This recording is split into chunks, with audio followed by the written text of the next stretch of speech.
చేసి వాక్యం అందిస్తాను. నా పేరు వంకాయలపాటి జోసెఫ్ అంటారు. మాది వాస్తవంగా ప్రకాశం జిల్లా చీరాల దగ్గర ఒక చిన్న పల్లెటూరు, పూనూరు అనే గ్రామం. మీకు కొంతమంది తెలిసి ఉండొచ్చు, మార్టూరు ఉదయ్ కిషోర్ గారు, వారి గ్రామం ప్రక్కనే ఉండింది. ఆ కిషోర్ గారు నేను పరిచర్యలో కొంతకాలం నా చదువుకునే వయసులో ఆయనతో పాటు సేవలో ఉన్నా. ప్రియులరా, నేను 96 సంవత్సరంలో రక్షించబడ్డా. 96లో నేను 10th క్లాస్ అయిపోయింది. దేవుడు నా హృదయాన్ని తెరిచి ఆ దినాన్ని రక్షించబడ్డా. 2003 సంవత్సరంలో నేను అభిషేకించబడ్డా సేవకులకు. 2003 96 రక్షించబడిన తర్వాత 98లో నేను బైబిల్ కాలేజీకి వెళ్ళాను. హైదరాబాదులో మన సహవాసం తరపున ఆంధ్ర బ్రదరన్ బైబిల్ కాలేజ్ అని దైవజనులు ఆర్యరావు గారు, ఎస్ ఆనందం గారు అల్లుడు, ఇప్పుడు కాలంలో సత్యంబాబు గారు అంటారు, వేటపాలెం వాళ్ళ బావగారు, ఆయనకు బైబిల్ కాలేజీ పెట్టాడు. దొరగారు మెగ్గర్ గారు అని ఆయన న్యూజిలాండ్ వచ్చి బైబిల్ కాలేజీ నడిపించారు. నేను 3 సంవత్సరాలు ట్రైనింగ్ చేశా. తర్వాత నాకు వివాహం అయింది 2000లో.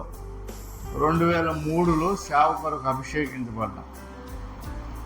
అలాగా పరిచర్య చేస్తూ ఉండగా మా సొంత గ్రామంలో, చుట్టుపక్కల ప్రాంతాల్లో దేవుని పిలుపు మేరకు 2009లో కంకిపాడు వచ్చాను. కృష్ణా జిల్లా కంకిపాడు అంటే విజయవాడకి 15 కిలోమీటర్లు ఉండేది. బందర్ రూట్ అంటారు, మచిలీపట్నం రూట్ అది. కంకిపాడులో 2009 నేను సేవకులకై దైవజనులు ఇమ్మానుయేల్ గారు, ఉయ్యూరు ఇమ్మానుయేల్ గారి ద్వారాగా నేను కంకిపాడు సేవకు వచ్చాను. ఆయనతో కొంతకాలం ఒక 5-6 సంవత్సరాల పరిచర్య చేశాం. మంచిది, అలాగే పరిచర్య కొనసాగుతుంది.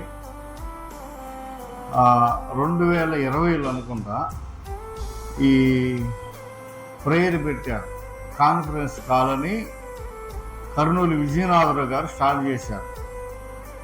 ఉదయకాలం 2ంటికే, 2 నుండి తెల్లవారుజాము 7 వరకు కొనసాగించేవారు. ఆ ప్రేయర్లో నేను కూడా ఉన్నా. అప్పుడు బ్రదర్ రాజారావు గారు నా టీంలో, నేను ఫోన్ కలిపేవాడిని, ప్రార్థన చేసేవాళ్ళం. గంటి కృపానిధి గారు, తర్వాత అనపర్తి జోషి గారు, వీళ్ళందరూ కూడా నా టీంలో వాళ్ళు. నేను ఉదయాన్నే 3:30కి లేచి వీళ్ళందరూ ఫోన్లో కలిపి ప్రార్థించేవాళ్ళం. అట్లాగే రాజారావు గారు పరిచయం అయ్యారు. కొంతకాలం మధ్యాహ్నం 3 గంటలకి వాక్య పరిచయం చేశారు. 3 గంటలకు వాక్య పరిచయం, 1 గంట. ఆ టైంలో అన్న కూడా వాక్యం చెప్పారు.